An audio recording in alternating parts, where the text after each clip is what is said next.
So we are back with Alien RPG, taking a break from Actung Cthulhu. To those of you in the community, when I post the link to this on YouTube, this is my The Stalker Out of Time, which I wrote over a year ago. And if you're familiar with the PDF, which all my players aren't, I'm reasonably assuming, there's a new mechanic I introduced in this because this is part of the Universe of Madness series. I introduced the madness mechanic. I am foregoing that on this particular run because we have Kyle here who has never played Alien RPG, and I want to keep everything as calm as humanly possible. I'm mad Um, enough as it is. that's right. Uh, so I'm going to give a brief introduction here, and then you guys can each introduce your characters. What's the story, Mother? The year is 2132, and for almost 30 years, rumors have quietly circulated. Officially, Peter Whalen passed away on a space station orbiting Mars in 2092, but the rumors claim he died a year later while on a secret mission to investigate a long lost civilization. Of course, the belief in visitors from another world is nothing new, ranging back well into the 20th century, as man gazed at the pyramids and wondered how the ancients could ever engineer such gargantuan feats. While vehemently denying the rumors of Sir Peter's demise, Wayland Yutani has added fuel to the fire for the last 10 years by sending teams of scientists to unexplored regions of space, apparently searching for xenoarchaeological artifacts. None have been found. Your team set out from Earth in March on a 6 month cryo voyage for a planet some 17 parsecs away, designated XA152. How way you decided on this planet, only the big cheeses at corporate know, but your mission is simple. Find xenoarchaeological artifacts or ruins, collect all the information you can, report back. Due to the extreme distance from extreme distance from Earth, hell, even from the frontier, you're well equipped. Your modified Bison class transport is loaded with a two-man gyro car, a Daihotai tractor modified with a drilling attachment, tons of food and water, cameras, and digital recording devices. You even have a pups. Way you must be expecting big results because they've spent big money on this. You awaken from cryo, the big dark blur of deep sleep fading into the big white blur of eye encrusting wakefulness. As your vision clears and you hear the beeps and clatter of electronics, you see your fellow crew members as they too rise from cryo with a wide range of reactions. Some quickly and spryly jump from the tube, others vomit into a bucket kept nearby just for that occurrence. And we'll start with Elena. Tell us about Elena. So Elena is getting out of the cryotube. She's very sick, but doesn't want to show it, and she's looks very irritable, and gets up and immediately starts checking, whatever computer console is next to her, to make sure that they are on task, and then she begins to like get up and walk around the cryo chamber and making sure that everyone is getting moving. Perfect. And who is Elena Whalen?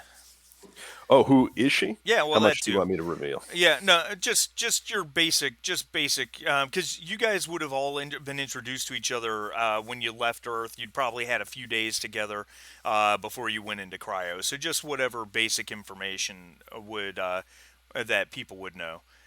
Gotcha. All right. So you see a young woman, mid 20s, um, uh, carries herself much more seriously than your average 24-year-old. She is normally very well put together, um, and kind of, always dresses in like uh, suits and tries to be taken seriously by everyone. She's a corporate um, manager, and has been driving this mission seriously, and she's been riding everyone pretty hard, which is a little maybe a little bit difficult to take because she's so young All right, very good. and she's hot. Um, nice. Um, Marty VP, what's Dr. Benjamin Mercer up to, and tell us a little bit about him. Okay. Mercer is slowly making his way out of the cryotube.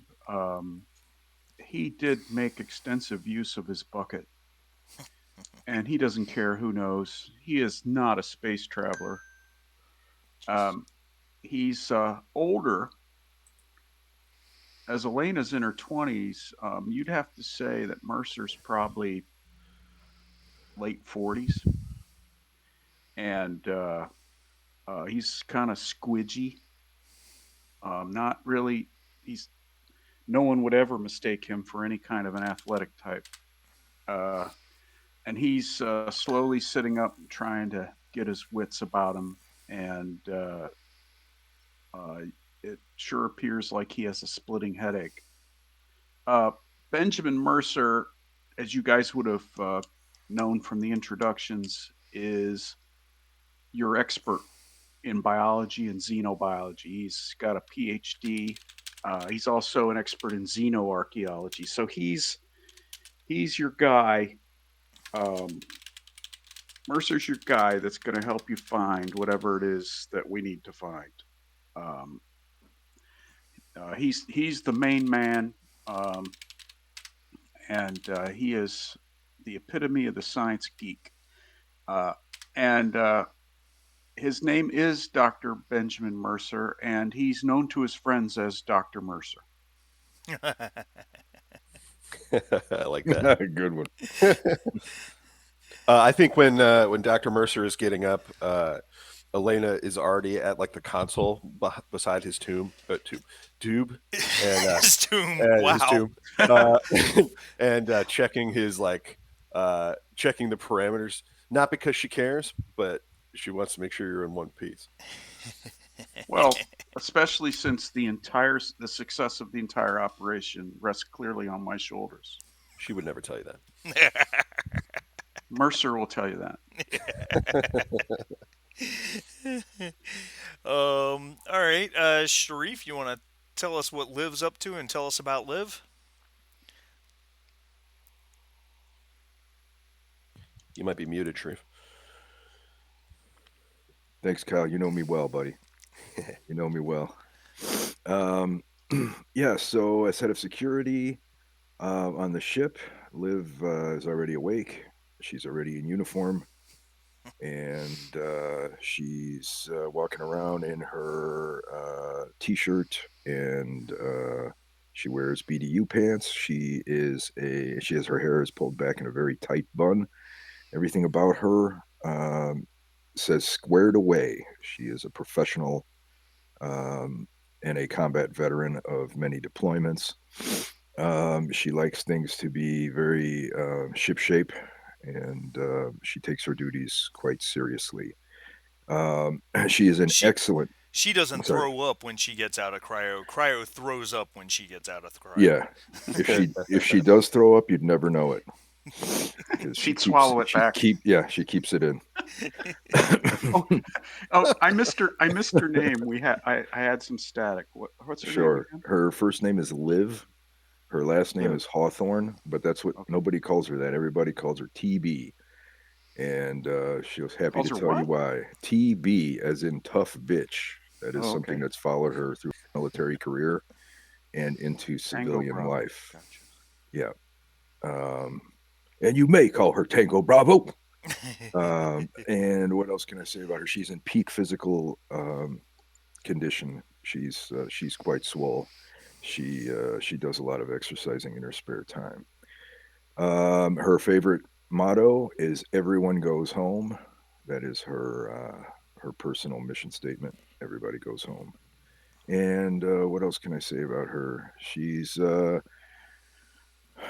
despite being being very concerned with maintaining professional conduct and appearance. She's pretty chummy with Elena.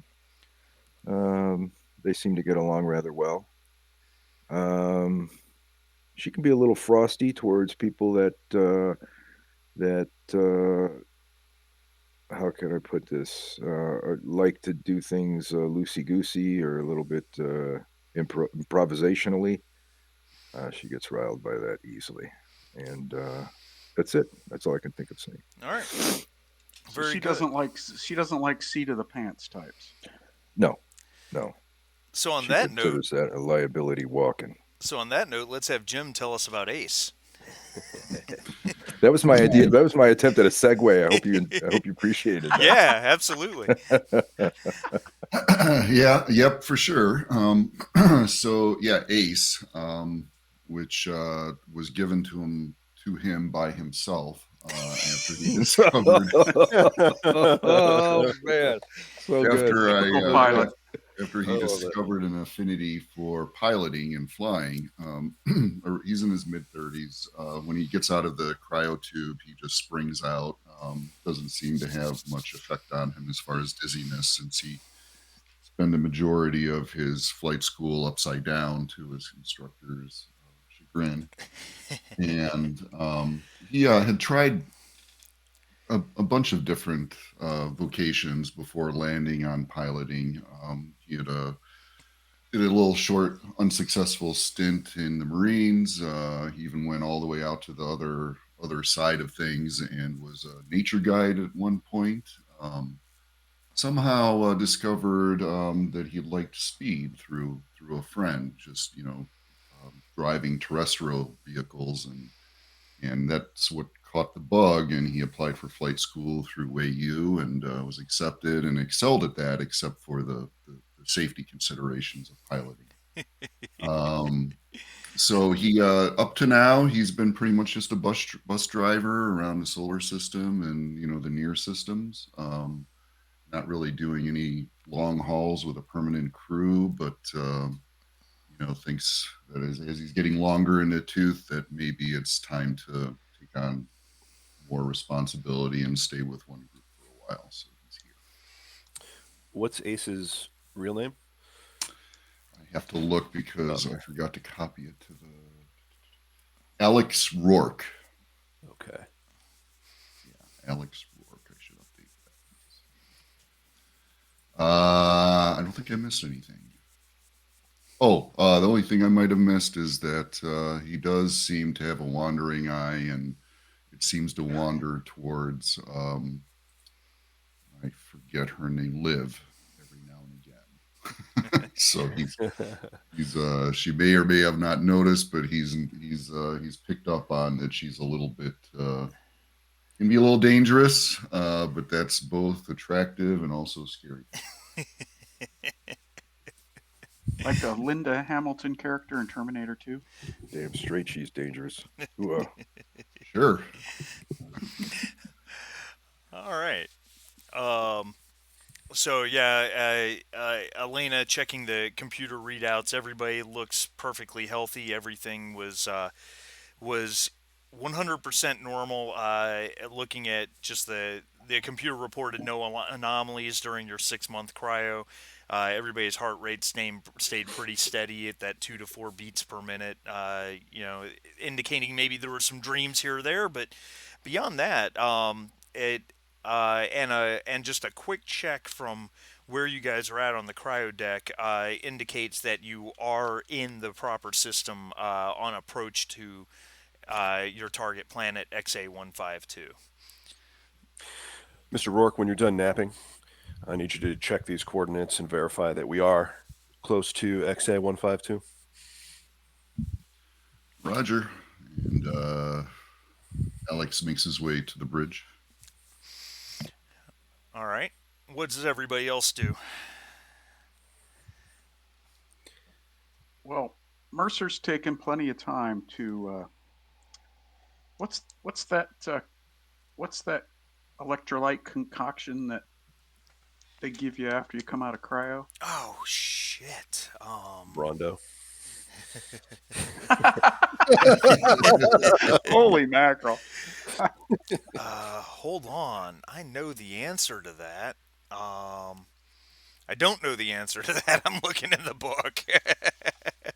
But you're right. There was a stuff that they gave you. At any rate, he's uh, he's helping himself and he's taking his time getting rehydrated in his electrolyte square because he Oh, just it's feels called like crap. hydration. Oh, Yeah, with an eight. It's obviously trademarked. Instead of an A, it's an eight. It's called hydration. That's right. hydration. Yeah. Hmm. How clever! Well, some 23-year-old Somebody, marketing genius came up with it. yeah, they got through community college. Uh, um, so Spencer's getting rehydrated and getting his crap in one sock. He will eventually meander back to his locker and um, inventory his stuff. Uh, make sure everything he put in there is still in there, and then check over his equipment because he knows that he's got to make sure his PDAT and all of his devices and everything are working correctly because if they don't, it could affect the mission. All right, very good. Um, oh, one quick thing before one quick thing to remind everybody of, and so Kyle will know. Mhm. Stress reduction. Uh, as the stress goes up in this game, obviously your roles become bigger and better, but also more dangerous. You can reduce stress. You reduce stress by spending a turn, which in game time is 10 minutes, in a safe place. Every 10 minutes in a safe place, your stress drops by one. Okay?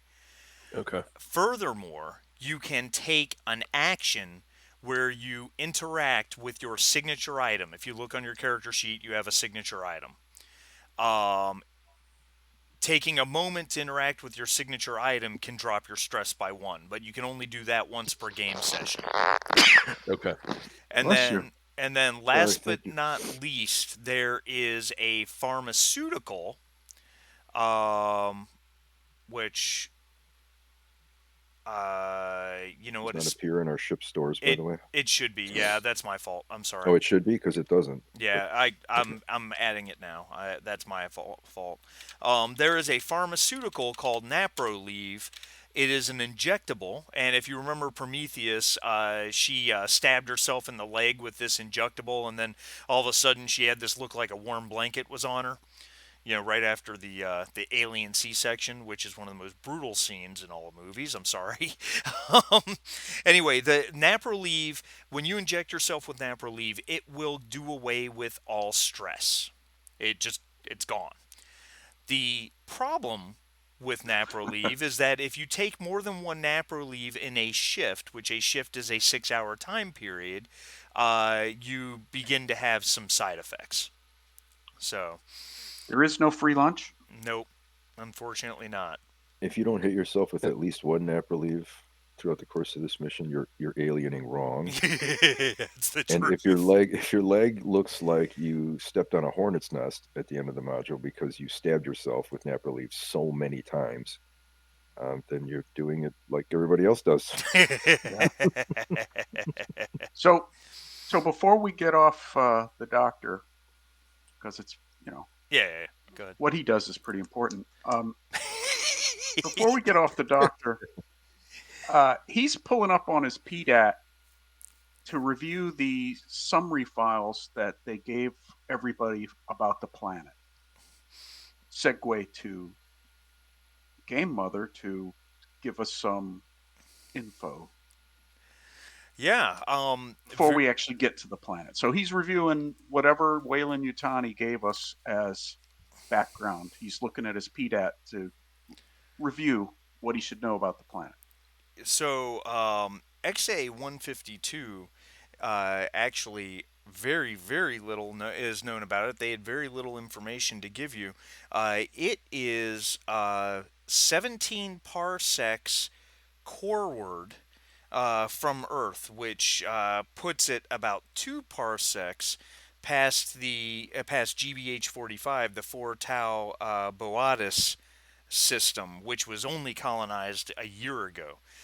What is known about it from all long range scans and information, scientific study, is that it is an Earth like world. It is actually a large moon. Okay, no problem. It is actually a large moon orbiting a gas giant. Oh, But it is everything that they could tell from at this point is that no one's visited yet, but it's the atmosphere is perfectly breathable. It is almost identical to Earth, with a very temperate climate. and Earth standard gravity. Pretty close to it. It's like point 0.9. Okay.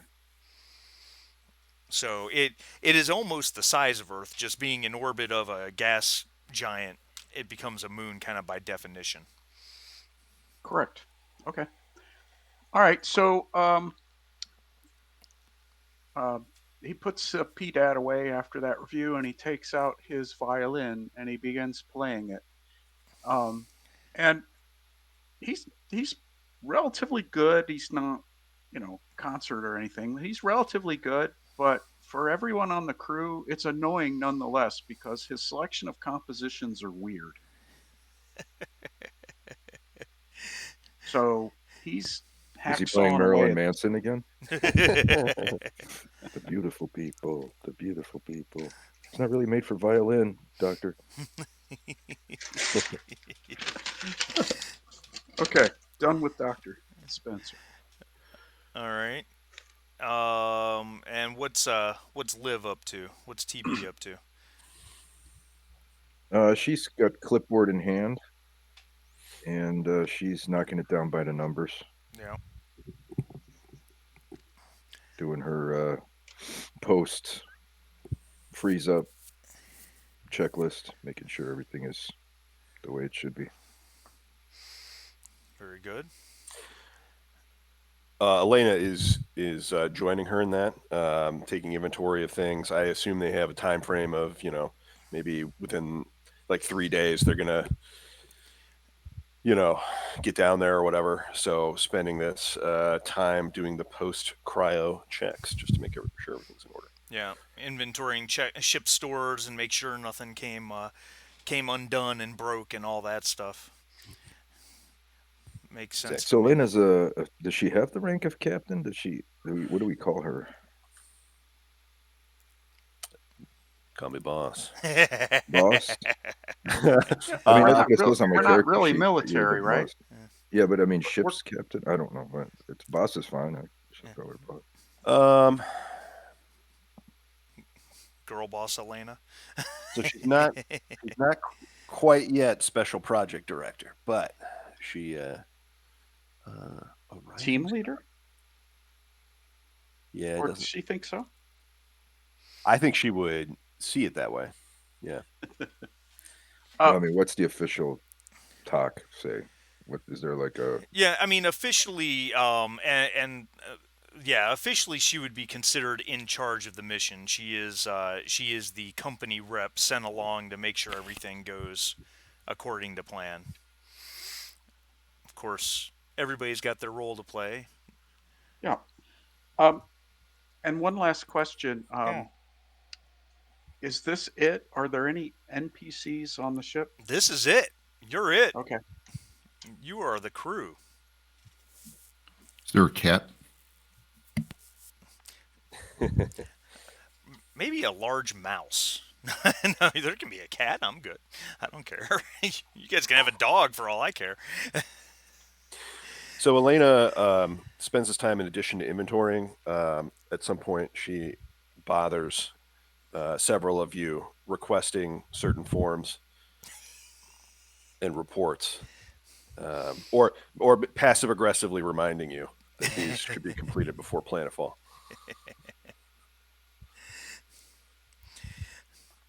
So as you're up on the bridge, you, as per Elena's expectation, you uh, hopped in your chair and checked on a few things.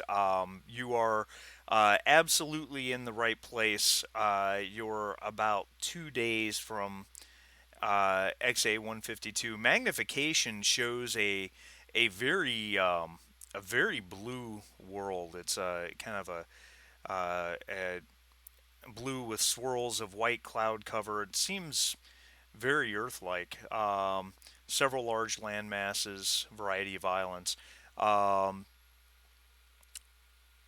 y- So Waylon and obviously Ace are on the command deck. That's right. Is that what you um, said? Elena's there too. I think she's a little bit all over the place, but Oh, yeah, I mean, okay. if it works for the scene, I'd like to be there. Yeah. yeah, that'd be fine. Mhm. Um, the you've you've got a little bit of time before you get to the planet, obviously, before you get into orbit and start to consider whether and where you're going to make landfall. There's a few things that need to be handled just in your quick ship check, Alex. Probably because no one has been up for 6 months, probably need to do some basic electronic and mechanical diagnostics on the ship.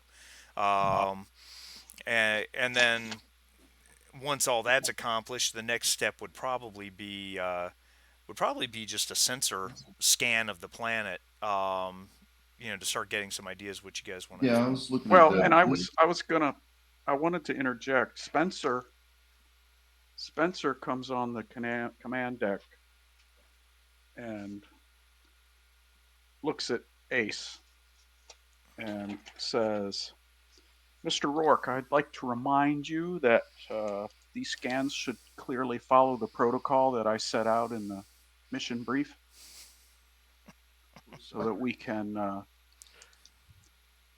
prioritize our possible investigative and landing sites. Absolutely. Thank you for your cooperation." And he walks out. I love that we're bullying Jim. I know. I forget what you said. There's two kinds of bisons here. There's the towing vehicle and there's this later on. There's yeah, you're a modified bison class. So typically in the book you see the transport and you see the tow vehicle. Right. You guys are something in between. You're a bison class by definition, but you're equipped with two vehicle bays, whereas quite often a bison will have one or none. So you're just a little bit of a different class, but you're a I think it's called an M size, which is Right. in the four sizes of ships. You've got the big ones, which are like your Conestoga class, warships, like in Aliens. Then you've got the tiny little ships, which are like Ripley's escape pod in Alien. Then you've got the next class up, which I think is called G class, are shuttles, and then you've got the M class, which is something in between small and in between gigantic. It's Right. most of the ships in the galaxy make up that size vehicle. Okay.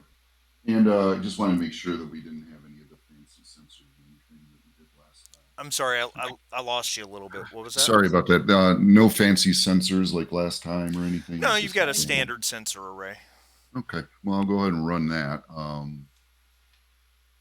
Uh, looking at would that be what role is that? That is a Comtech roll. Righty. And just a standard roll, right? Correct. Um, oh, he has no successes. Um, You know, would you like to push the roll? sure, why not? And with your failure, is there anyone with Comtech who might assist, seeing that you're having trouble? Um, yes, Spencer should help since he's scanning for him anyway. So remind me on the rolls. I have a Comtech of 2. Yeah. Um, how does that work with the 5 dice showing? It automatically links to the wits attribute and rolls that total Oh, I see. dice. It's a 2 plus the wits. Okay, Yep. yeah, got it. So click your stress level up one, Roger. and And then go ahead and make the ComTech roll again and add one modifier for the assistance. I see how that goes. You don't. Oh, one modifier for the assistance. Yep. Got it. It'll automatically add the stress. It should. Yep. All right, 3 successes with a success on the stress die. So you, stunt. yeah. So scanning the planet, there's not a lot of surprises here. It is definitely a life viable world. Very overall, very temperate. Average, or I should say the temperature, depending on the season and where it is, uh, goes from about 0 degrees Celsius up to about 40 degrees Celsius, from the poles to the equator, and depending on the season. So, relatively Earth normal. Three major land masses, a whole bunch of different islands. The planet is uh, about 80% the size of Earth, uh, and seems to have a slightly higher density, so there might be some heavy earth metals, that type of thing, that give it slightly more gravity than what it might otherwise have. Air perfectly breathable. It's a very Earth-like atmosphere. It seems, 12-degree axial tilt. It seems really too good to be true. Seems to be too perfect. You have 2 stunts on that roll. How Yeah, would just you? bank them. Oh wait, that's a Comtech roll. It's a Okay. Comtech roll. Yep. Well, It's not piloting. Okay. you should at least. I think you should at least ask for new and unexpected information. Yes, I believe that is what I'm. Yeah, you've got 6 stunts available on Comtech.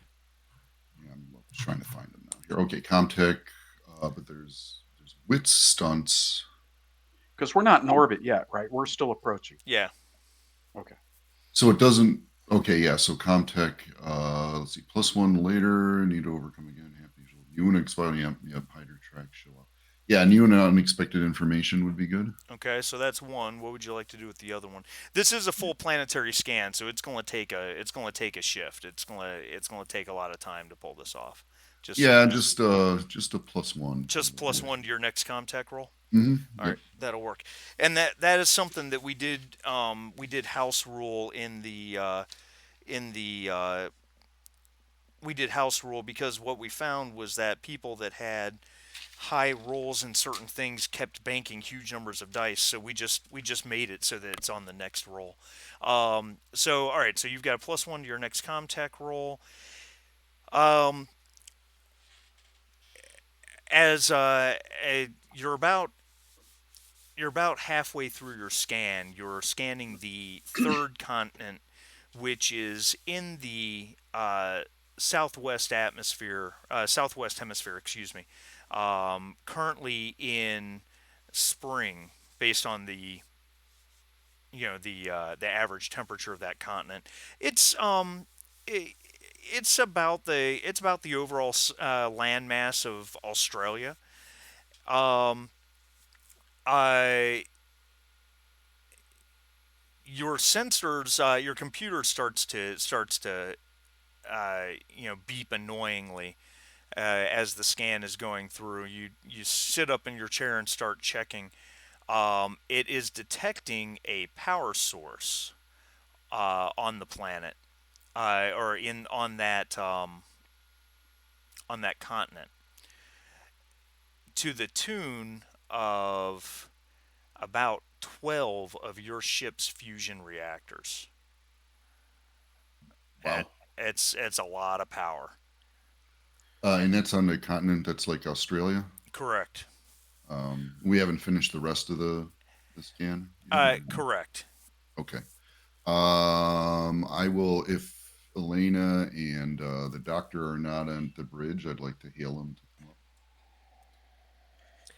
Like you hail, and like she, it's like unnervingly quick that she like appears in the doorway. Yes, Mr. Rourke. Ma'am, we've sensed a large power supply on one of the continents. We haven't finished the scan yet, but to alert you of it. That's very interesting. Do we know the nature of the power source?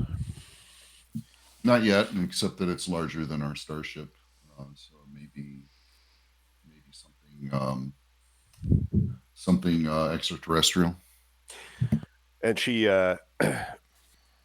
she's like looking at the reading and not even talking to you, and she says, "I want you to ignore Dr. Mercer's report and instead plot a course for the power source." Okie dokie.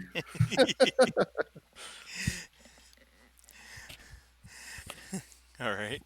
Um,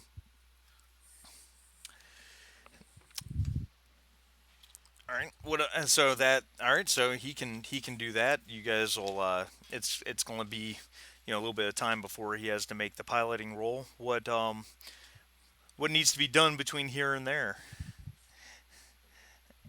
I remember last time, every time we came out of cryo, Marty had to do rolls for engineering. We don't have an engineer on board anymore, right? Y- So I guess I have to do that. Yeah, you do. Yeah, someone's got to do a Comtech roll to handle electronics troubleshooting on the ship, and someone has to make a heavy machinery roll as well. Who has the best heavy machinery? To be honest, I think it's Liv, and I think it's because of her straight strength. My heavy machinery is 0. Right. And you've what, a five So strength? 5 strength, but 0 in heavy machinery. I got 0 for heavy machinery too. Does anybody have that skill? Heavy machinery. Yeah, it's the top by. That's Yeah, that's a buck-ass private's job. Yeah. I have a 3 strength, but 0 in heavy machinery. Yeah. So Well, I bet it would fall onto the pilot then, because we're on autopilot now to the destination, right? This poor bastard's doing everything. Well, Well, possibly. What's your strength? 3. Well, mechanically speaking, I think Liv has a much better chance of succeeding at it. I will. I don't know that she's familiar with it, so I will gently ask her if she would like to take care of that, and while I take care of the electronics. Roger that. Oh, okay. All right. My face shows surprise that she listened to me. Okay, so I'm going to roll the contact for the Yeah, electronics. and you have your bonus die Got it. from Okay. your bank Has it been success. long enough to drop that stress or no? Yeah. Bonus die. Oh, 2 successes. Excellent. So you have a Comtech stunt, which Yeah, no, Neo just banked that, so. all right. Yeah, So just well, make that as a +1. All right, very yes, good. just +1 now because I spent one, right? Correct. So yeah, the systems seem to be running smoothly. Everything looks good. No bugs, no bad data. Everything is in pretty straight shape. Um, TB, would you like to do the machinery maintenance on the vessel? No, but I'll do the roll, whatever needs to be done. There's only 4 of us on board this ship, so TB understands. Sometimes the lines get blurred. Do I just hit heavy machinery? Is that all I got to do? Yeah.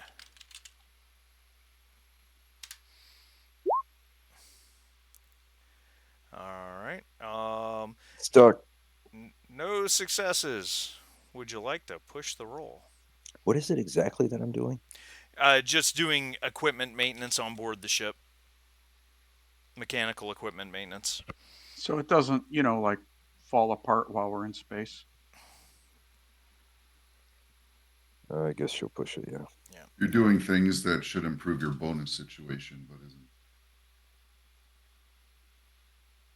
Error. Cannot read Oh properties. no, yeah, that's something we learned on the character sheet. Yeah, Just I remember you saying that. What do yeah, I got to do? manually add the point of stress just by clicking the first stress level, and Okay. then go ahead and re-roll heavy machinery at that point. Okay. And no successes. Okay. All We right. got a problem. Yeah, yeah, we do. And I don't know if that is on my cheat sheet. I might have to go to the book. There's always one thing that I'm not always prepared for. It's just the way I roll. You guys know that. Yeah, that's what I thought. All right, give me 1 second.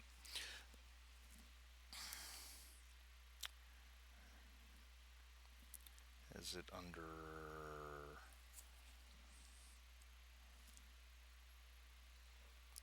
There it is, page 113.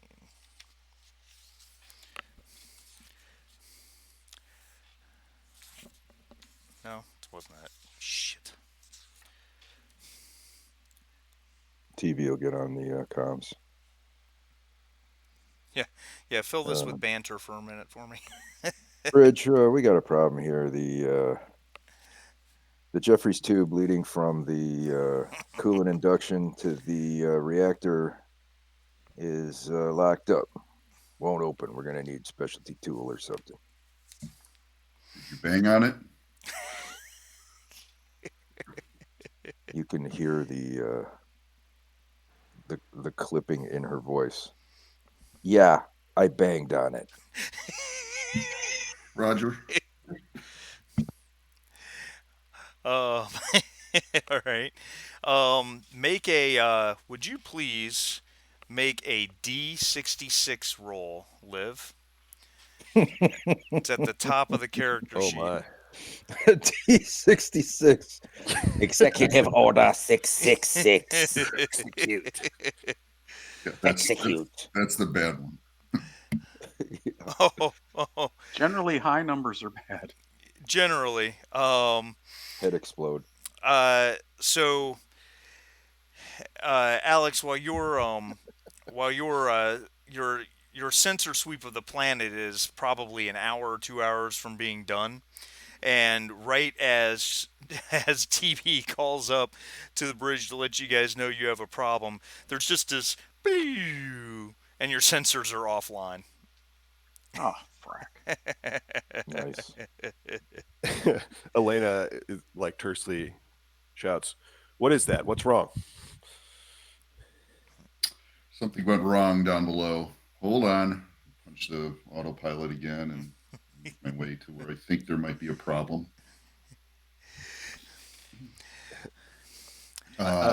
If I get there, let's see. What I guess that would be another Comtech roll, right, to figure out what it is, or wits, maybe. Yeah, no, it's definitely a Comtech roll, to figure out what it is, because it's sensor related. Absolutely. Yeah. So yeah, when I get down there, that's what I'm going to be doing. All right, you've got your bank die, so go ahead and use that. And one. Hey, one success. Nice. All right, so you can fix it. There's no doubt you can fix it. However, you don't have the components on board to fix what's wrong with it. The good news is it's not a major system from the standpoint of it's not like it's life support or anything like that, you know. So you can certainly operate everything you need to operate. You can pilot the ship. You can even make planetfall, though you're going to be doing it somewhat blindly. But yeah, that's where you're at with it at the moment. So it's Spencer sensor. sticks his head into the mechanical spaces and he sees Ace there. He says, Ace, who's flying the ship? Mother, for right now. Hey, can you give me a hand with this?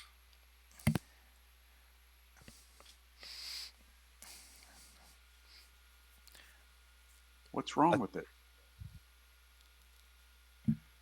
That's a good question. We don't have the parts to fix it, but it's messing with our sensors. But what? It's messing with our sensors. Yeah, mechanically speaking, the game says for this kind of repair you need an electronic part. It doesn't Oh, great. specify what kind of electronic part. That's just a general term. So, And Uh, we are bereft of electronic you are parts. bereft of electronic parts. You can certainly call it whatever you so choose. I'll let you decide what the part is, but So, so, so it. What's wrong with it? Is it's we're, It looks like the the logic flux capacitor? consolidator. Looks like the sensor's logic consolidator has fried out when we came out of sublight, and So it's not does able that to mean our display the Spencer? That, information we need. does that mean our sensors are down? Sensors are down. Is it both the like long and short range? I mean, do we have like yeah, the whole system's down. go? So we're in World War One now. Yeah, Okay. Don't worry about it though. I got this. great We'll get to design, the planet. Corvus. No redundant system. Yeah, Single point vulnerability.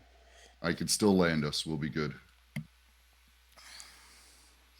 But how are we to perform the scans of the surface when we get into orbit? We have you don't just land somewhere and look around for life. There's all kinds of information we need to try and pinpoint where to go.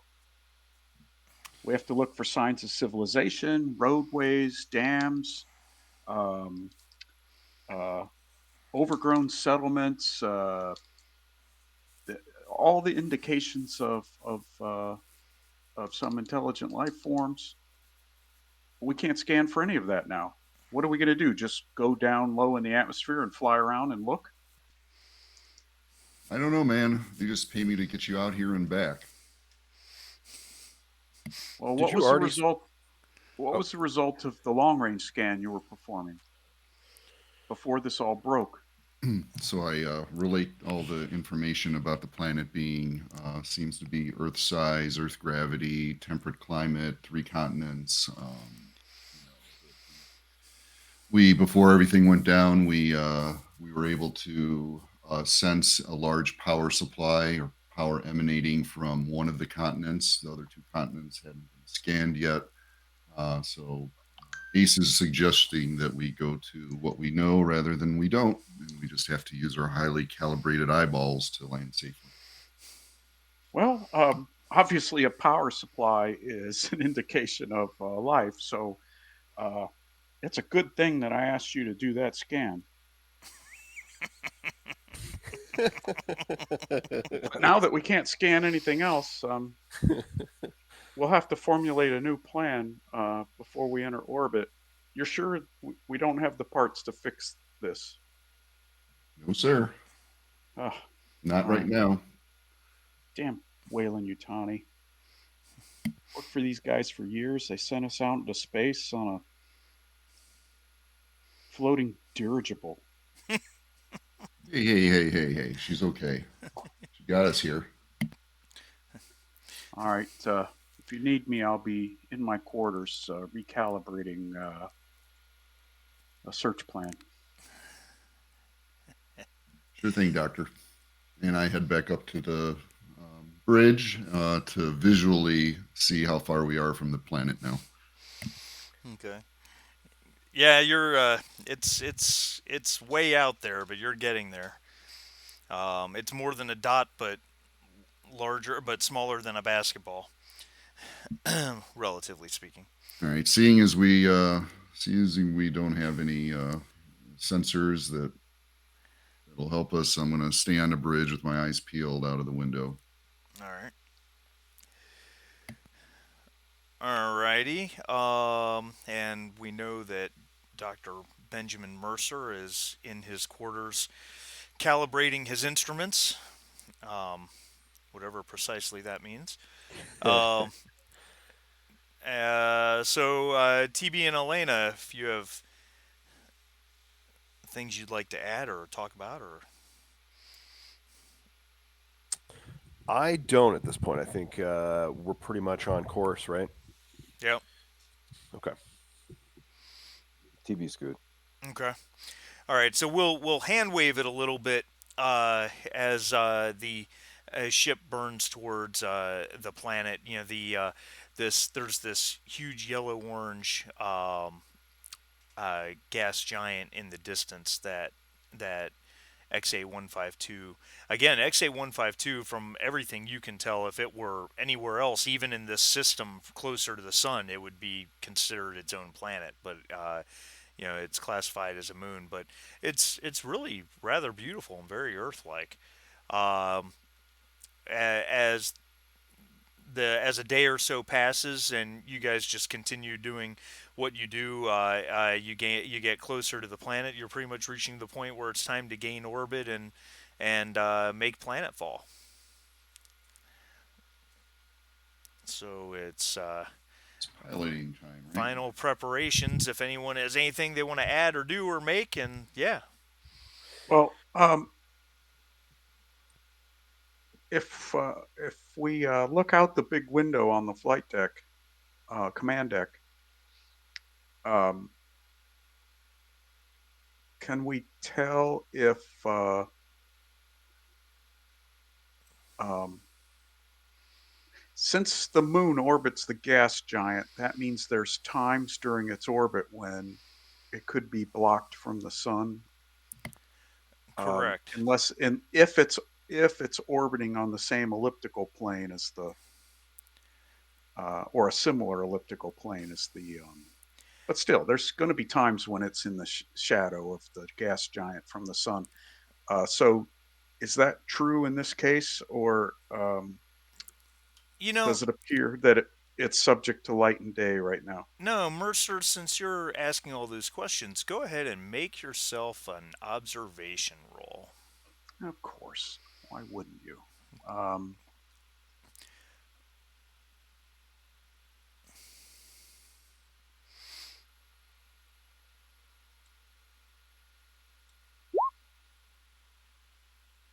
All right, two successes. So, just kind of an analysis of it.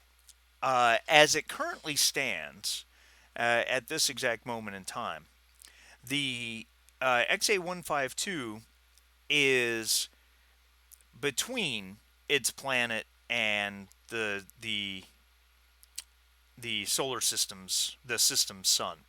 So it's a really interesting effect because at this moment in time, it is light pretty much everywhere on the planet. Because it's receiving light from the sun, but it's also receiving reflected light from the planet, from the gas giant. so the gas giant's between the moon and the sun. Is that what you said? No, the moon XA152, your destination is between the gas giant and the sun. Oh, okay. So we're getting direct sunlight from the sun, and we will be getting a reflection from the gas giant. So when we get on the surface, it should be pretty bright, and the gas giant should be big in the sky. Absolutely, Okay. absolutely. The from your observations, it looks like the moon has a pretty quick rotation. Something to the tune of probably about 18 hours. Uh, and its its revolution around the sun, it's without exact sensors, it's hard to tell, but doing some quick math on it, you're figuring it probably revolves around the gas giant every 90 days or so. Um, the And gas giant's orbit around the sun is seems to be rather large. You would probably need more time to do some calculations on that. yeah, Some but we have some time before we move into the shadow of the gas giant. Absolutely And even if we did, there would, if by reflected light, there'd still be some light that you could see by. correct, So you'd still have what you might have is a false day and then a dark night. But we're correct. not. We may be weeks away from that. Absolutely. The only question that you might have, and perhaps you might want to do some other math on that in the future, and if it even matters, because it certainly doesn't matter right now. In a situation where when the moon is on the far side of the gas giant, and the gas giant is interposed between the sun and the moon, what does the far what happens on the far side of the planet from the standpoint of ambient temperature and stuff like that? It's an interesting question. Oh yeah. It probably gets rather cold, but on the other hand, with the planet have a rotation of 18 hours, it probably moves through that pretty quickly. Um, but during that part of its revolution around the gas giant, it probably gets kind of cold Yeah, the on the only planet. insulating effect is the atmosphere. Correct. So, but again, like you said, you're at least weeks away from that being any sort of concern, and somehow don't really think that's much of an issue. By the way, you have an observation stunt Oh, because you had two successes. Now we learned, yeah, through practical play that the observation stunt um, don't always apply because it's one of those three different questions. Is it coming from me? yeah. Are there more of them close by? Or how do we get in past or away? So we just decided to make the house rule of the banking that stunt for an additional die later. Yep. Yeah. All right. So according to my notes right now, you've got +1 die on your next observation, and Jim has still got +1 die on his next comtech. How do you So guys feel about a quick bio? yeah, we can do that. We can do Yeah. that real And quick. so, just procedural thing. Spencer informs the crew of his observations. All right. Very good. Be right back. All right.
I think I need to make a quick update on that.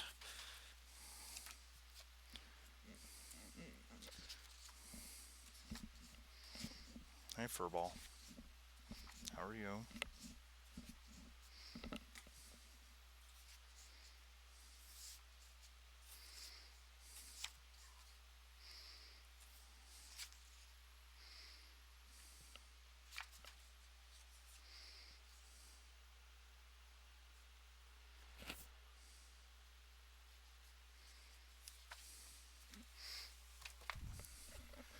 Do-do-do-do-do-do.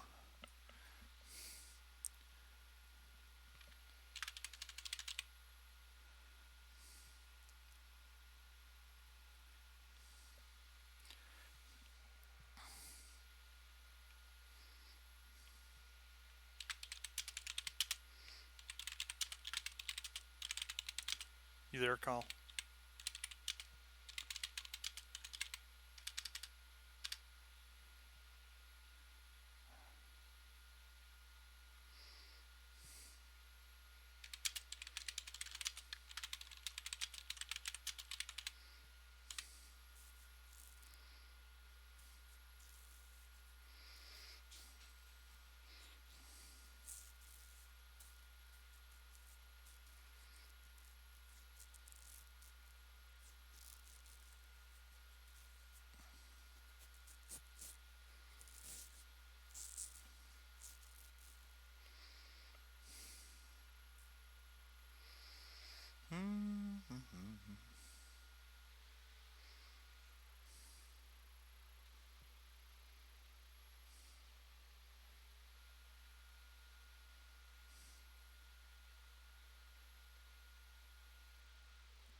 I'm back. All right.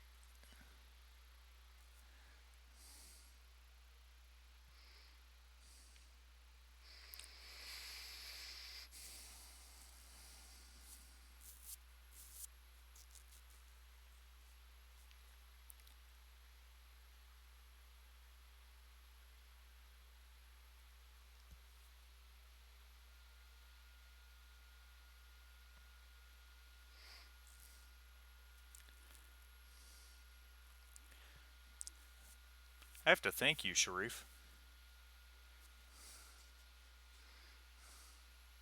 Oh yeah. How Yeah, come? for breaking something on your heavy machinery roll. And causing chaos. Yeah, that's right. You're welcome. Glad to be an excuse to move the plot forward.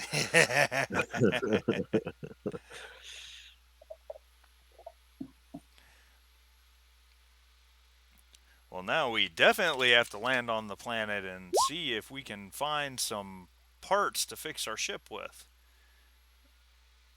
The perfect hook. You were going to land anyway. Yeah, it's all good. Makes it more interesting this way. Let's see here. What is this thing doing?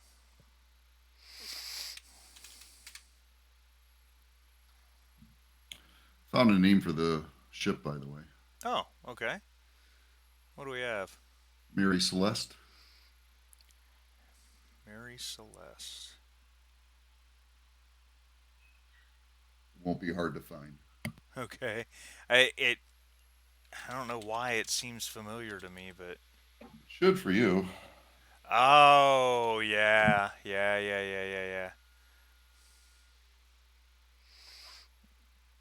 Yep. But not named for that, just some corporate executive's niece. All right, I'm back. Kyle, I made a quick adjustment to your character sheet. Okay. I changed your character's talent Okay. because it didn't really make sense. It's something I guess I need to go back and rewrite on this. It didn't make sense in the context of this particular game. Okay. So, um,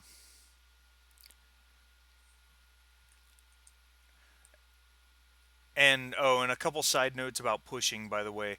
When you choose to push a roll, you can push a roll that you succeeded at if you choose. If you rolled 6 dice and had a success, you can push that roll. You keep the one success you had, you roll the 5 other dice. You still gain the stress, and then you roll the other 5 dice. That's interesting. Yeah, so it gives you the opportunity to try to get more successes in those situations.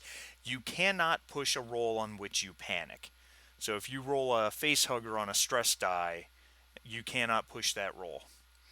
Um,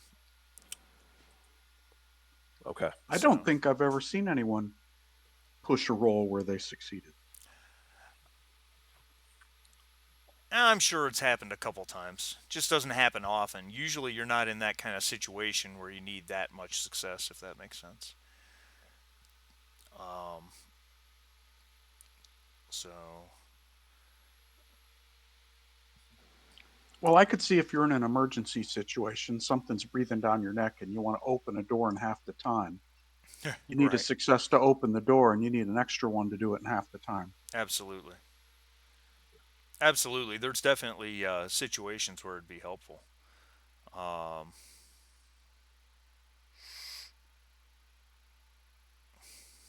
so,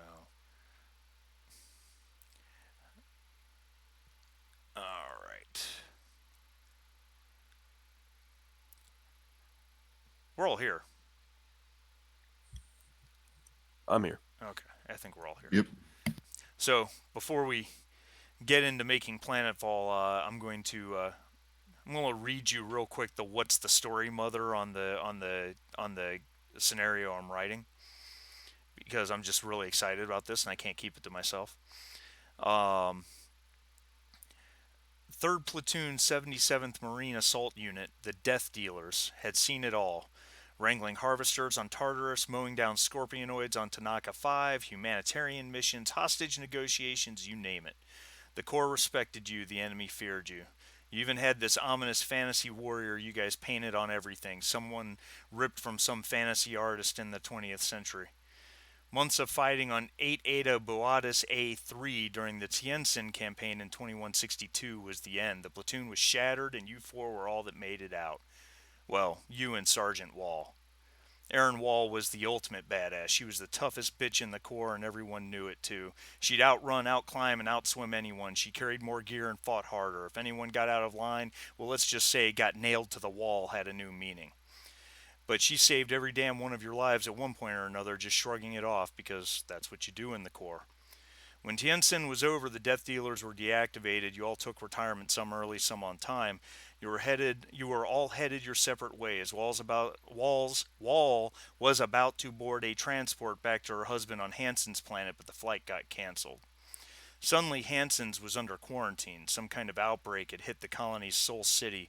As the months went on, news reports became more and more dire. Nothing and no one was allowed in or out. Reported cases went up, and so did the death toll. The only communications with the colony came from the colony administrators working for LaSalle Bionational. The rumors were wild, varied, and too numerous to count. Eventually, the entire colony was deemed a total loss, the whole system marked off limits by the UA. LaSalle made a big payout to any surviving next of kin. You know Wall never accepted the story. She spent years and used every contact she had in the USCMC and no one could help. One retired colonel even told her, just let it die, take the money. That was 10 years ago. A few months ago, you all received a simple communique from Wall. It said, my Death Dealer brothers, I'm close. I'm going to blow the doors off this thing and make LaSalle pay. Really pay. Wish me luck, pray for me, or whatever you do. That was until 10 days ago. You each received an electronic mission with Wall's address on LV-273, an ICSC world, a 5-digit number, and enough cash to get you there. So Very nice. yeah, yeah. Excellent. I'm really enjoying writing this one. It's going to be a lot of fun. My players will hate me. Life will be good. Because if they don't hate you, is it really Alien? All right. So are we making Planetfall? Hey, Yeah. you said Yeah. these guys have been retired for over 10 years. Yeah. So is there some kind of arthritis mechanic? Probably should be. Okay, so have we entered orbit? Not yet. About to Okay. pilot her down. All right. We want Alex to make his piloting roll, or does anybody have anything they want to say or do before this happens? No, I'm good with Planetfall. Good. All right. All right. Before you roll. Hold it. Whoa. So I have all right. Sorry. Well, I was going No, to. I just have a simple question. Okay. You're doing your piloting roll. Yeah. Are we entering into orbit, or are you proceeding immediately down onto surface? Well, seeing that we don't have sensors, we got to use our eyeballs. So, in order to see anything or know what's below us, we have to be pretty close to the ground anyway. So, probably going to descend down to, I don't know, a couple thousand, 6,000 feet first, and towards the power See what we supply can and see. see what we can see. So I'm actually going to make you re-roll that because I want you to roll with a -2 penalty for lack of sensors. Yeah, for fuck's sake. Ouch. Here we go. -2. I'm a dick. Oh, Which I will now. It didn't take off too, though. Oh, it did take yeah, off. it did. No, I'm going to push that. Yeah, so up your stress and re-roll with the same -2. -2. Not. Hold it. We can get back to Octum to Cthulhu tomorrow. That's awesome. All right, Splat pancakes. Excellent. Oh well. 2 successes. So yeah, it's no problem, and you have a stunt. Excellent.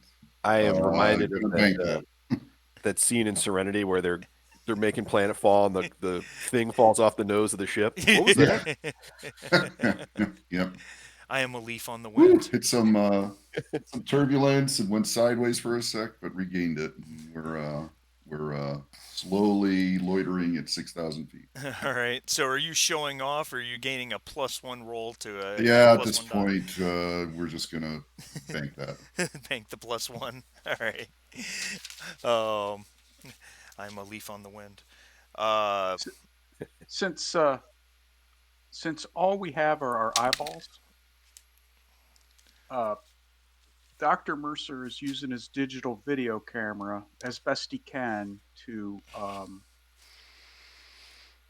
once we get to a to a lower altitude, start taking video of what he can see on the surface. all right.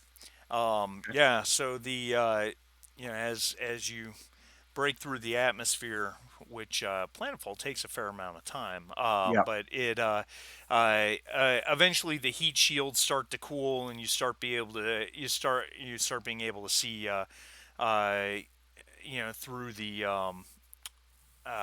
through the viewports, and you're flying at high altitude through a planet that didn't look much different from Earth when you were leaving it. You There seems to be quite a lot of widespread cloud cover, and you start to pierce through that. When you finally come out the other side, you are, uh, as Ace said, you know you're coming down from quite a distance.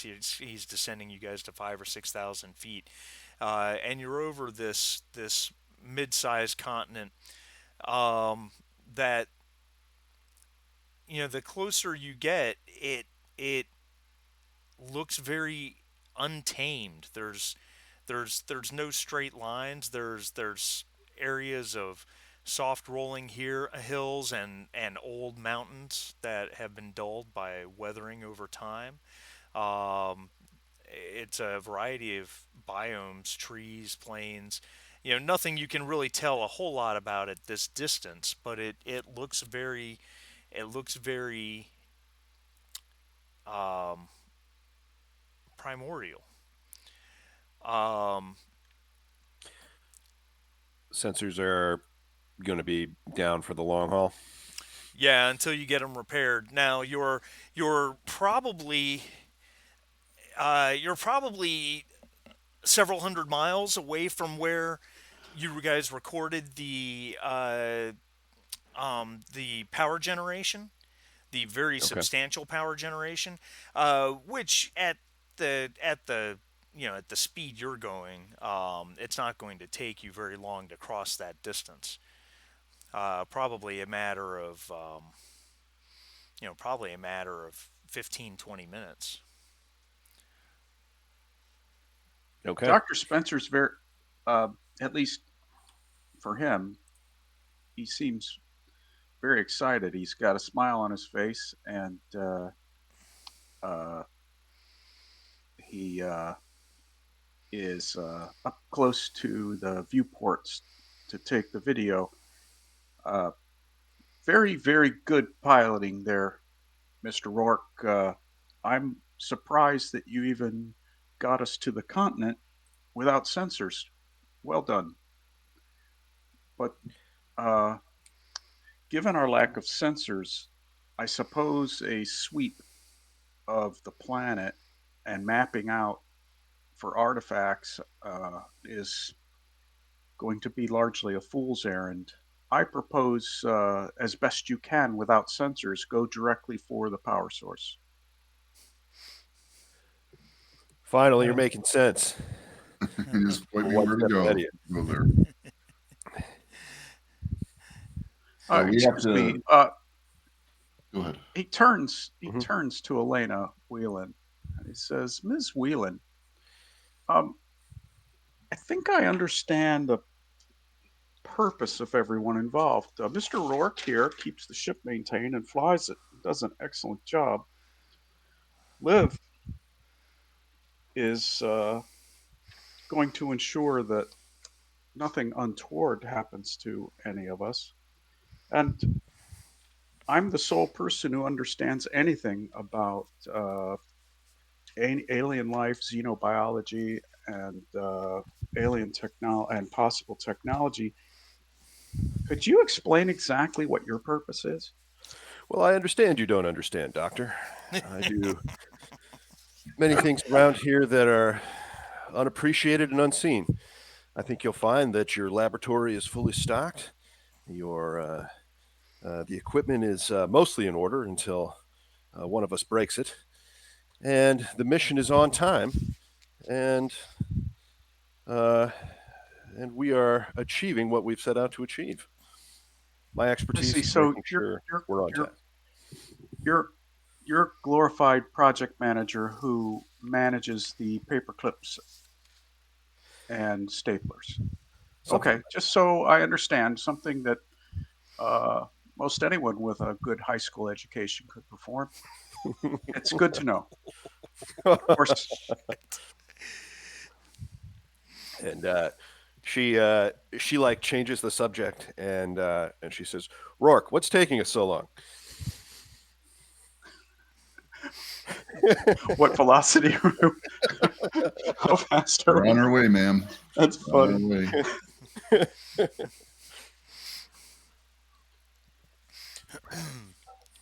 Well, that was a slightly uncomfortable interaction. Buckle up, buddy. That's right.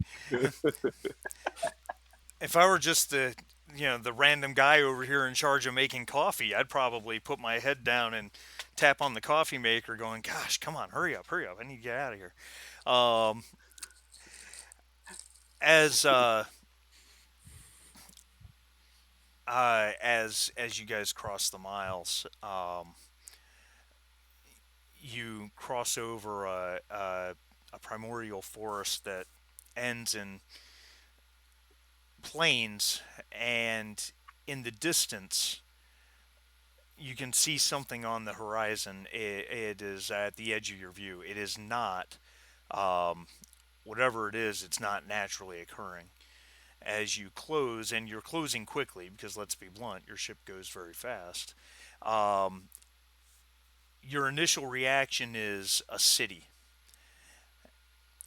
It's it's white. Um, it has a um, well, in fact, we should just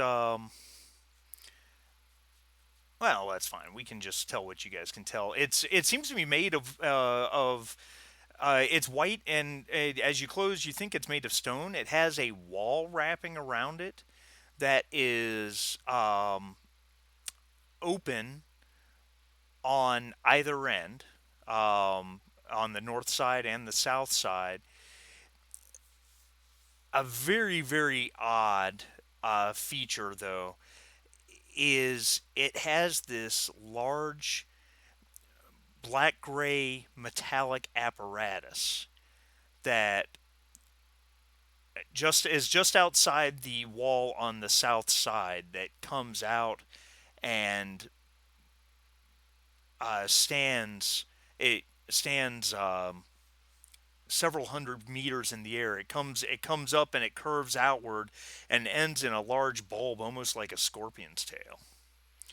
You've never So seen anything like it, to be sure. Liz like In fact, I might have a picture of it. leans forward in her chair, and like her mouth is open, and she looks at the rest of you and she says, "Are you all seeing this?"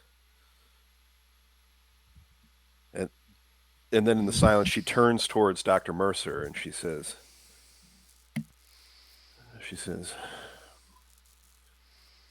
"Think of what this will mean for us in our careers, Doctor. Stick with me, and maybe you'll get that Nobel Prize."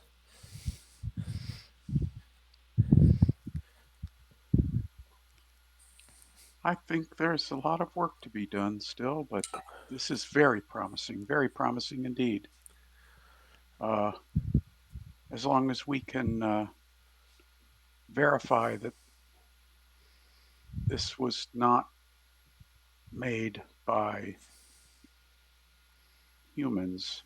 That would be very disappointing if a rival company to Wayland Yutani has been here before us. Agreed. Well, whatever you need, you have it. Tell me what paper clips you require, and I will get them to you. Well, thank you very much, but I made sure I had the proper inventory on board before we left, so I think we're in good shape. Good. I'm looking through the video. I see the buildings. They're made of stone, but um, so far I don't see any indications of life. Well, as the ship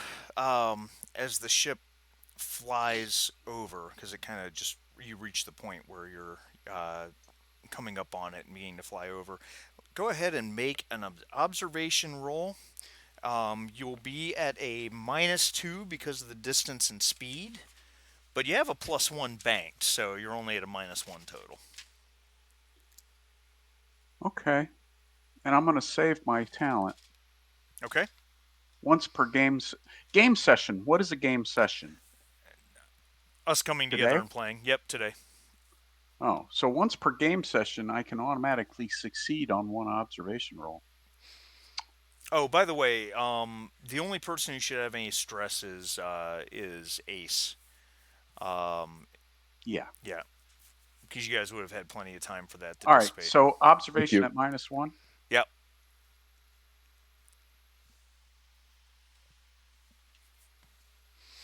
And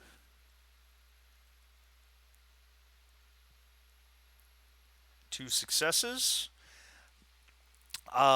You see no sign of life whatsoever. The It's kind of a conundrum because, with the exception of that bizarre metallic scorpion tail, um, the entire the entire city, every building, every single building is made from white stone. And while you're quite a distance away, or we're moving very fast, you've got the impression that it's all hard edges. Okay, that everything is it doesn't it looks almost brand new. It doesn't look like it's weathered away or discolored from time.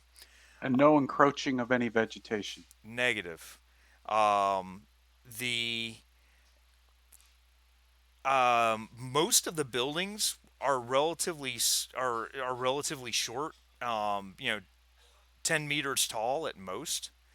Uh, with two exceptions. Obviously, the strange scorpion tail type device or whatever it is, but also there was on the northern edge of the city, and in fact, we're just going to move you guys here.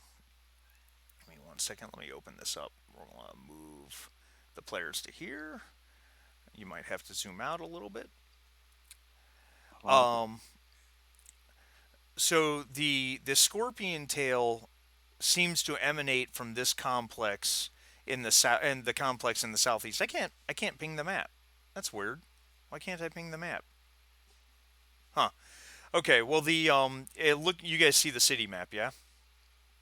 We Yep. Affirmative. do. Okay. Yeah. So on the southeast, you see the opening in the wall and a collection of buildings. The scorpion tail type thing seems to emanate from there. The only other thing that you really noticed was just north of center. There was a. Hold on one moment. I'm sorry. I'm sorry.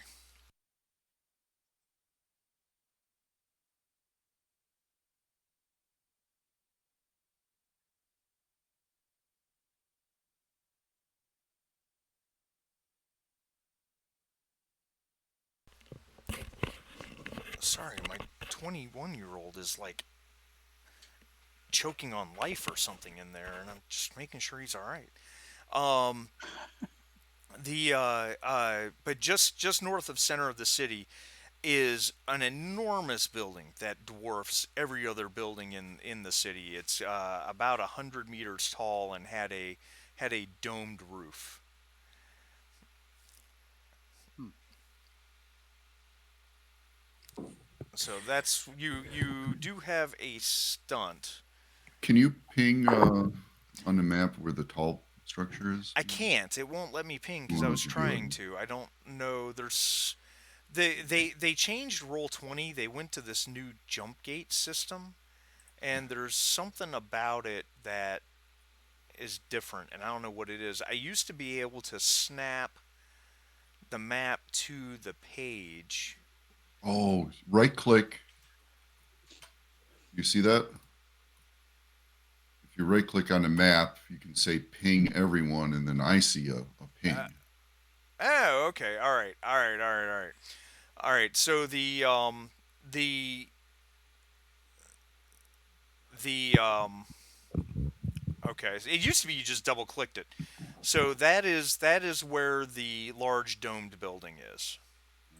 So there's one that's 100 meters, and the rest are about 10 meters, 5 to 10 meters. Yeah. right? 5 to 10. And where's the scorpion It tail? it comes out of the it comes out of this group of buildings down there.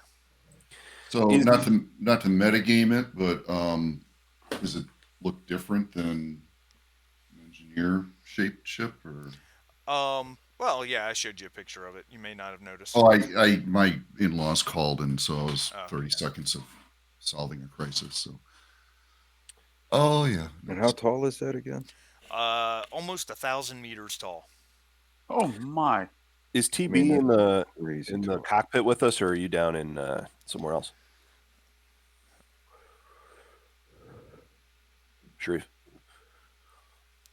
Sorry. I guess she was. She's probably, as we're approaching to land, she's probably on the bridge. I guess. But Okay. once it looks like we're coming in close, she's going to unbuckle from her station, go down to the bay doors, and she will begin to gather gear and whatnot for a security check around the landing zone. Okay. So like as you are unbuckling and like you're heading down, we're seeing the city, and Elena looks back, over her shoulder, and she says, "Liv, what's your tactical analysis? Where would be the safest for us to operate from?" We want to land somewhere where we have a good view and a clear field of approach. And we don't know what's in that city or what might be coming out to greet us. So don't land in the middle of that. Mr. Rourke, you heard her. Roger, how does this look? I'm gonna ping where I think we should land. Can you ping that again? I'm sorry. I haven't done it yet. I'm trying to decide. So And the to give you guys a size comparison, the city itself at the widest part is about 300 meters wide, which is about the same length as your ship. So it's oh Oh, wow. So it, city is an exaggeration a bit. well, Okay. maybe, perhaps. So wait a Yeah. minute. I'm sorry. I'm having a mental snafu here. Okay. The this How wide is the city? At the Quote unquote city? at the widest spot, which would obviously go from here to here, it's Right. about 300 meters, which is about the Okay. same length as your ship. But this tower is 1,000 meters? Yeah, 100. yeah. No, the large domed roof building is about 100 meters tall. That No, no, is, the stinger tail yeah. thing. The You scorpion said a tail is about a thousand thousand meters? meters tall. But how Correct. wide is 3,300 that at feet. the base? That Wait, no, it's a lot more than 300 feet. It's No, 3,000 feet. I Yeah. said 3,300 feet. Okay, Oh yeah, yeah, yeah. I'm sorry, no, I misheard you. I But missed that I'm too. trying to figure out how wide that thing is at the base to support 3,300 feet of height. It's got to be how Earth how It's magic. It's gotta be thick. It's gotta be so thick. No, You but know, seriously, I like how thick is it? So it's like very thin and skinny. So I mean, it's fine if it is because it's alien architecture, right? It's like magic; it can be whatever it wants to be. But I'm trying to figure out, like, in relation to the rest of this town, what's the footprint of this? it's not very big. it probably comes right out of the ground, right? It does come right out Okay, of the ground. So seeing as all right. this thing is, I didn't realize it was 1,000 meters, and we're descending from six. Before we decide on where to land, I'd like to do pretty close circle around the 1,000 meter structure, and then a lower level circle around the Yeah. city to look for a spot. I don't know if I need to roll for that, but No, no, observation. I think that's all pretty much within the realm of what Ace is All used to right. doing. So we'll Um, do a counterclockwise starting from the south of the tall tower, and then continue on counterclockwise, going north and circling around back south to probably what maybe about so it was 30 meters, 100 meters, okay. probably about 300 meters up, so about 1,000 feet up. Just looking at everything around us, and then I'll sit down at an appropriate spot. I'm guessing somewhere around here. All right. Yeah, there is the area surrounding the well, like you said, I guess city might be an over exaggeration, but the area surrounding the city is all pretty flat plains. So landing anywhere shouldn't be too much of a problem. Foliage is minimal, probably knee high grass. Nothing that is going to impact the ship in any way, shape, or form. The Doesn't seem to be a lot of a fauna about. I mean, your sensor scans. You never really got. You were doing the long distance sweep, Yeah. back in space before you lost sensors, so you really don't know what's out there in terms of fauna. But we Uh, haven't observed anything yet. no, no, and no one within the city either. Certainly. Certainly there's got to be some degree of fauna. At the least there's at the very least there's bacteria, animals, and insects, or small animals, you would think, because there's foliage. There's grass and Said there's there's tall trees and grass. stuff like that. Yeah, so Yeah. there's got to be some amount of animal life, but nothing that you've observed, at least at this Dr. distance. Spencer hates ticks. Well, the good news, it's only about knee high, so you'll probably be all right. Um, the but yeah, finding a landing spot is not a problem. The scorpion's tail is really a quite a bizarre. Since you made a point of flying around it, kind of getting a close look at it, it is really a bizarre construction. It's clearly metallic, as opposed to the white stone that is the rest of the city. It shows, from what you can tell, it shows no sign of oxidation or age. Its overall thickness is pretty consistent throughout. It narrows a little bit at spots, but overall it's about 10 meters wide, and 6 or 7 meters deep. Though the tail is obviously the top up at the spot, what you would call the barb of the tail, is much larger, and it does go straight into the ground amidst a cluster of buildings just outside the wall on that southeast side. Does it have any?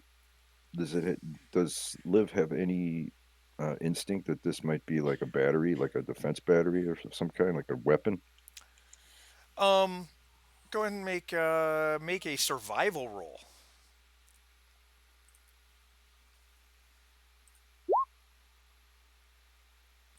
No, no indication whatsoever of what it is. And our ship has no weapons, I presume. Correct. Oh, I should say that you guys do all gain a point of stress.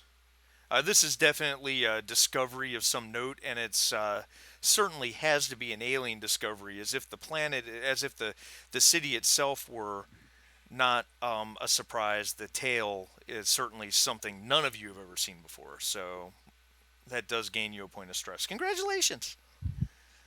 Hooray! Well, Dr. Mercer, obviously that's the mechanic of the game is the stress, but the way it is exhibited as an increased, uh, I guess, an increased sense of enthusiasm. Hmm.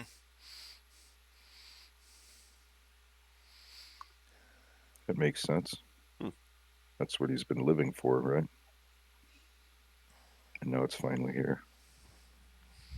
It's happening. It's really happening. It's happening. Yes. She's going back to my apartment with me. It's finally happening.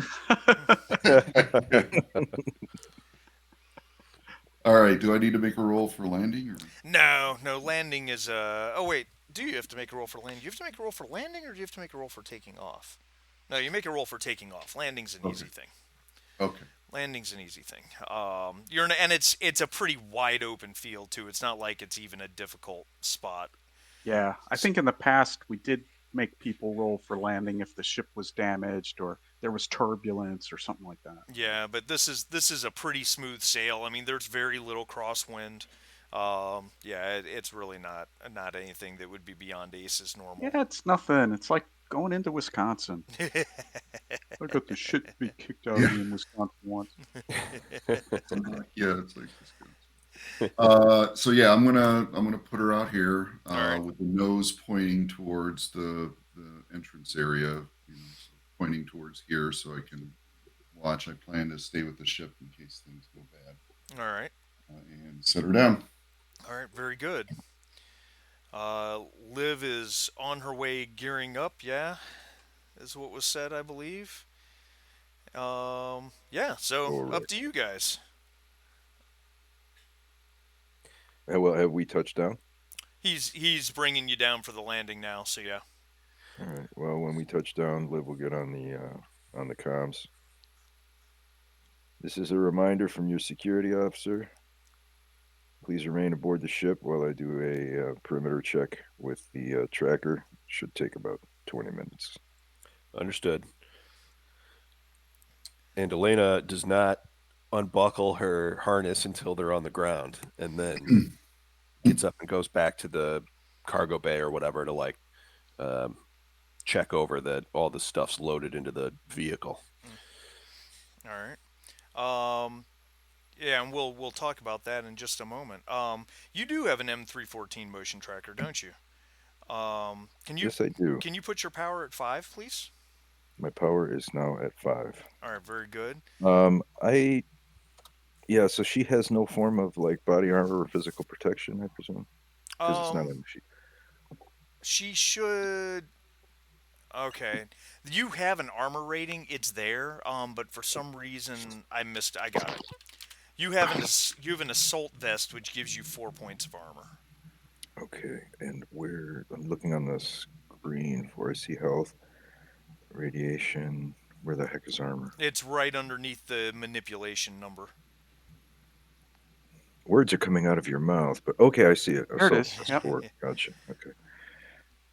All right, so she's got like one of them ceramic clamshells on. Pretty much, yeah. Snap. All right, she'll put her load-bearing vest or belt, whatever, lock and load her various weapons, and when the ship lands, she will open the hatch and stride out with the M314 and start doing a security sweep.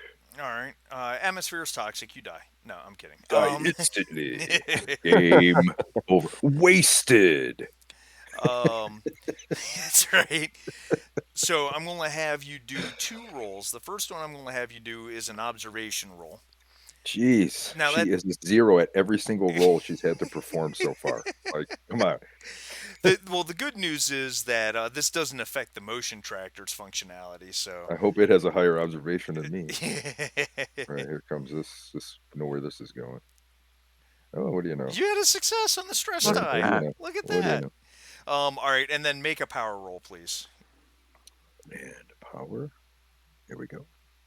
Ooh, a face Ooh, hugger. Drop your wah, power by wah. 1. This piece of shit.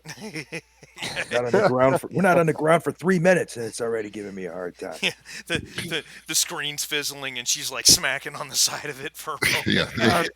Did we Ace heard the complaining and asked if she hit it. It's an old. did we It's an fly old through a battery snafu pack. field? An old battery pack with a clear hysteresis effect. sorry. So you scan around now. Of course, the M314 motion tracker doesn't have unlimited range. You know, it scans up to medium range, which combined with your pair of eyeballs, which are shockingly astute at this exact moment in time. um, It is shocking because she has an observation of 0. that's right, and a two wits. She you Speaking don't of Elena, Hmm. you do not see as you move around and secure the ship's perimeter. You know, like I said, the grass is only about knee high. The ground is very even. You're watching where you step to make sure you don't turn an ankle or anything. But there, the motion tracker is not picking up anything at all. Now, of course, it's the motion tracker is not designed to pick up super small things. You know, it would pick up something as small as a bird or a squirrel, but it wouldn't pick up an insect unless it's a very big insect. Uh, Not that we would have those in an alien game, but it's not picking up anything, and you're not really Um, seeing anything either. that thought is going to fester. All right, so she just does like walk on the ship. She's not in a hurry, so she walks around the ship, and obviously it's limited to the range of the tracker. But Sure. so once it's complete, she'll return to the ship, open the hatch, come inside, get on the intercom, and say, "Landing site is secure. All ashore. Who's going ashore? All right. Meet you in the bay." All right. So the next question becomes how you guys want to go about this. Did you say a second ago that you needed me to do 2 rolls? Oh, you did them both. The I observation, then did the them both. power roll. Yep. Okay, 10-4. Yep. Um, so you guys have your own personal equipment, and then you've got the ship's stores. So it's really just a question of what everybody wants to bring uh, ashore, as TB put it.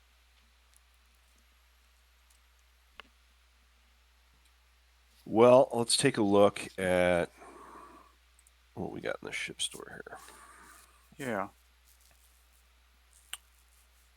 While you guys are looking, we have the tractors we have are the Daihutai. Yeah, you have a Daihotai tractor, which is a six-wheel drive vehicle that seats four, and yours has been modified with a drilling attachment. Any sensors on those vehicles? Nothing really high end, just Cameras and the such. yeah, And we only have one of those tractors. correct. No other vehicles, right? You do have a two-person gyro car as well. Oh, that's right. How much gear can the tractor take? Oh, quite a A bit. lot. It's got a large cargo area. Yeah. That's what I thought. So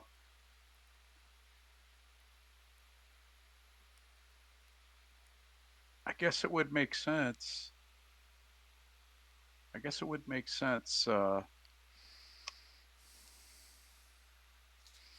If we're going to investigate here, we want to do it in a methodical way, but it would make sense to have. Now I'm in a metagame. It's alien, so it'd make sense to have some nap relief. Obviously, we need to bring cameras to record and data disks to record everything that we see, everything that we touch. Every move you make, every breath you take. I'll be watching you. Yeah, sounds creepy. Stalker. And then obviously bring some rations and water, because we're going to be studying and exploring.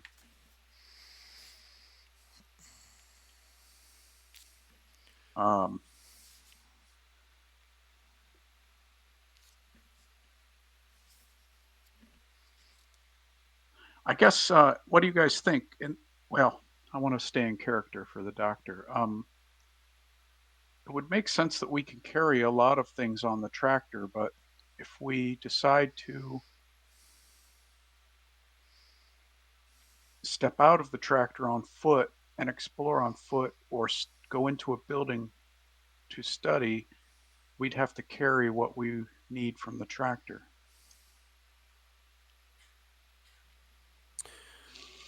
Why don't I myself, I'm lucky if I can just carry my med kit and my diagnostics and stuff. I always meant to, go to the gym more, but just never seem to have the time.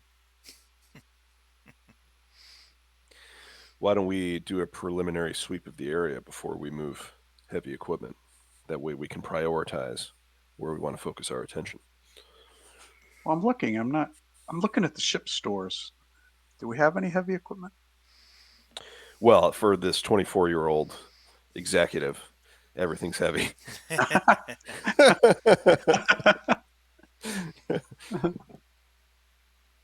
she walking around with her chrome briefcase all the time?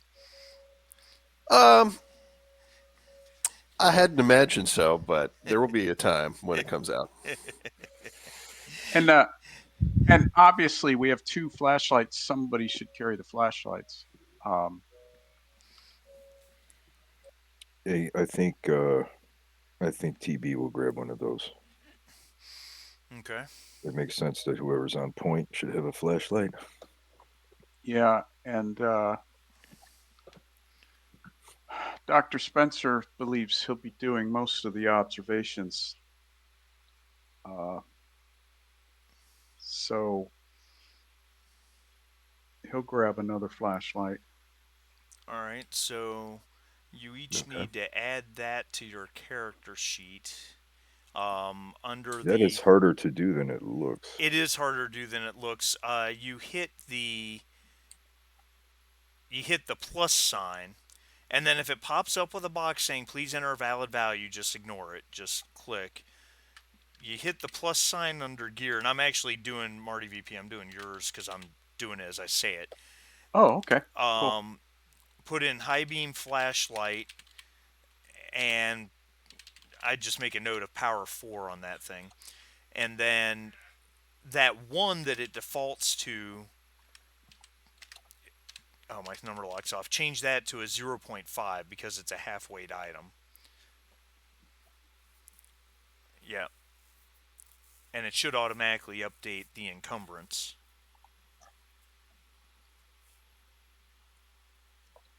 Cool. All right. I don't know how to get it to. You hit enter, nothing happens. Click in the line where it says gear name. Yeah. And then you can write high beam flashlight there.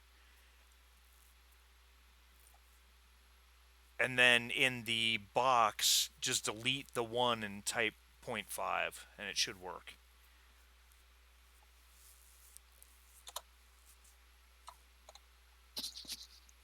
Yes, it works. All okay. right, perfect. Except this stupid box is open that says effect. Yeah, just click anywhere and it'll go away. For some reason, the character sheet doesn't like half-weight items, which is really annoying because sometimes you have them. You know? What is the encumbrance on the clamshell armor? No, this thing won't go away. Really? I guess yeah, I don't know what's the deal. I'm going to close my sheet and open it again. It doesn't matter too much. It's just, I don't know. Whatever. The weight on it is 1, so and that's loaded into the armor line, so you should have a total encumbrance of like 5. Okay, so assault vest just goes under armor. Gotcha. Yeah, I have encumbrance of 5 out of 10. All right, yeah. So you're this silly blue box that says effect, and I wrote high beam flashlight. I can't make that disappear for some. Hit the hover over it and hit the gear, the little yellow gear. Guys, just a heads up that I got to stop time around 11:30. Okay, so about 15, 20 minutes. Oh, okay. Yeah. Do we still have our stress from seeing the Stinger Tower, or Yeah, I would say Yeah. you. Yeah, yeah, that happened pretty recently. I'd say you're not in a de-stressing situation at this point. Roger? All right, so I'm going to delete the high beam flashlights off the ship stores because you each took one of those. You have five nap relief, the surgical kit, a cutting torch, the set of pups, the grapple gun, and then a bunch of other stuff. All right, so Elena takes some nap relief, a pup, and a bunch of camera equipment. Okay. So the pups have Mm-hmm. a weight of one. So just put pups on your character sheet with a weight of Okay. one. Um, the nap relief is a small item, Okay. so it doesn't really matter. There should be a box somewhere that says tiny items. Um, Okay.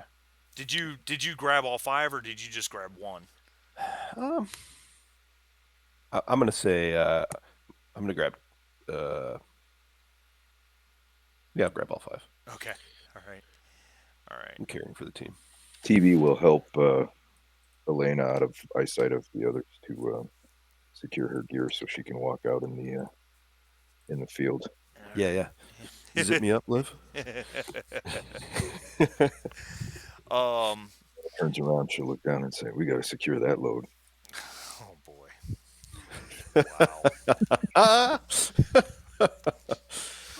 Oh shit! You Um. don't want to. You don't want to hurt anybody, I don't even know what to fucking say to that. Yeah. except for maybe me. Did she say strap in or strap on? Oh, sorry. Anyway. You are the one who wrote these characters. I just want to point that out. And you guys are playing it up beautifully. Thank you. Um. Um, um. I Go ahead. well, can someone bring the cutting torch? We might, we might have to possibly create some access.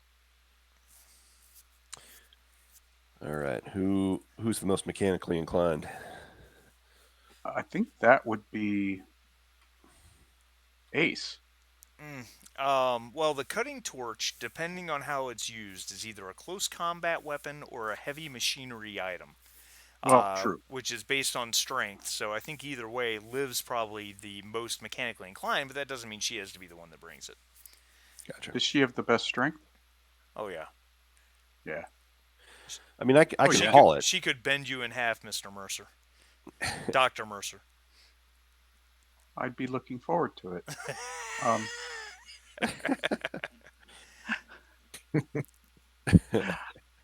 uh, I'm just trying. I don't want her to be over encumbered. She's protecting our butts. Well, she's only got half encumbrance, so she could take Okay, most. so the cutting torch is one, right? I believe it's a one weight item. So she could carry it.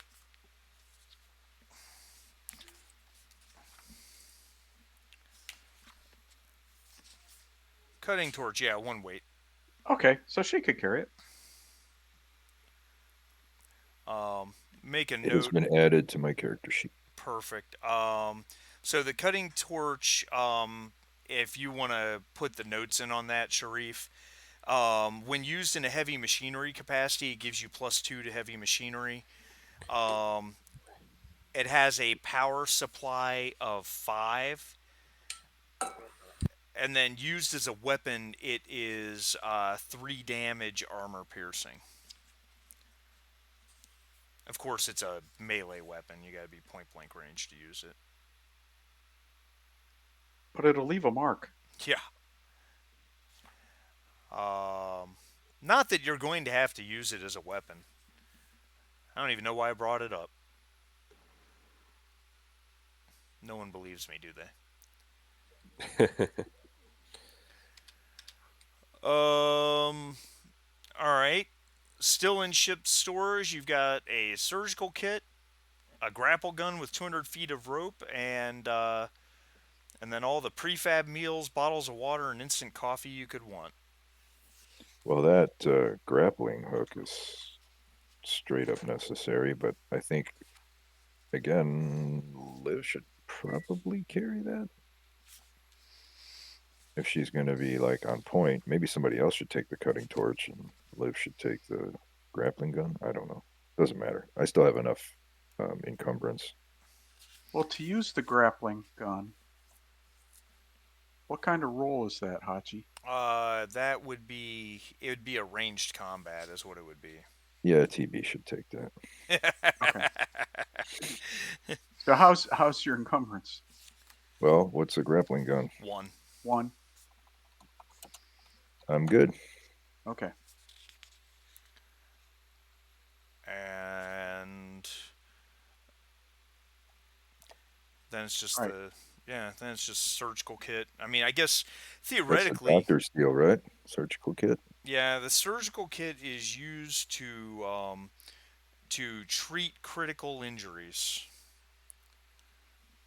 Not that I'm expecting anyone's going to have one. Well, uh, the doc, the doc has. I'm assuming that using the surgical kit would fall under medical aid. Correct. Uh, It's basically just a surgical kit is gives you a +1 bonus to rolls when trying to prevent death, basically, of a character.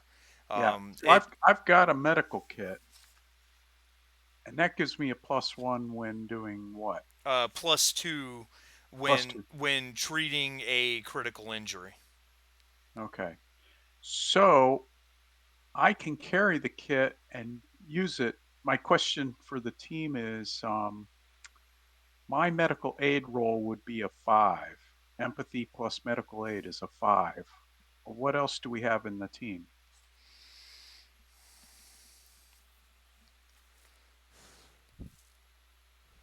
Like somebody with a higher medical is what you're Well, asking? yeah, I'm looking to see if someone has a higher medical. I have a I guess I medical of would. 1, which means that if you have a gunshot wound, I can put my finger in it.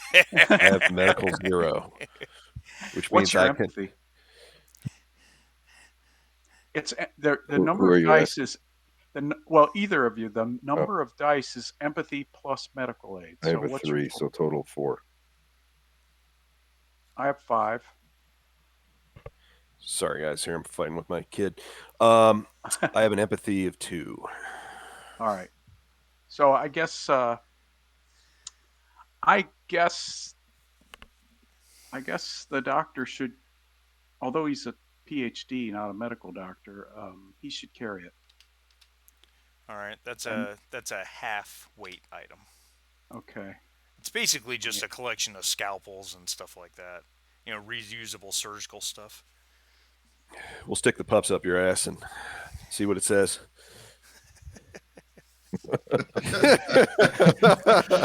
Oh, Colon that could be taken detected. so many ways.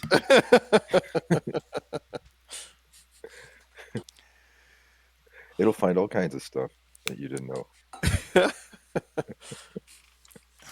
All right. Well, I mean that about handles the gear side of things, unless anyone wants to specifically carry food and water. Um, if you're going to drive the tractor, you could probably just throw it in the tractor. That would be fine. If you wanted to physically carry your own food and water, um, every bottle of water and takes 1/4 slot and increases your water supply by 1. Okay, every prefab meal takes 1/4 slot, for encumbrance, and increases your food supply by 1. Or if you guys just want to throw a whole bunch of it in the car, that's fine. I'm good with it either way. Let's put it in the car. All right. Yeah.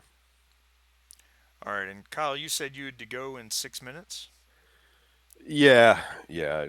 Sorry, I'm juggling some stuff today. No, it's fine. We can I mean, we're kind of at a good point to stop. You guys are geared up and ready to go out there. So um, we can reconvene. We can reconvene next week. Didn't you say there was a week where you had a con or something, or was that I do. It is next week. okay? I've got the Hampton Comic Con on Saturday, but it's a 1 day event only, so I don't have the whole weekend off. So I'm here to play next week. Oh, you are okay. Yeah. I could have sworn you said the 20th, but that's cool, and I'll be here. Sweet, I'm good too. Okay. Cool. All right. So we'll return to Alien on the 20th and see what the see what the unknown White City holds for you guys. Oh, Skiliath? Serious? Yeah, Eh, Not in that way. no, probably not. But who knows? Maybe. I like to mix up my IPs. You never know. yeah. It's also free league. Yeah, it is also free league. That's true. Um, I haven't played really any of the other stuff. Have you played One Ring? I have the core book and a lot of the other stuff. I just haven't been organized enough to put something together. But it does look really. It looks fun because it's so different than 5e.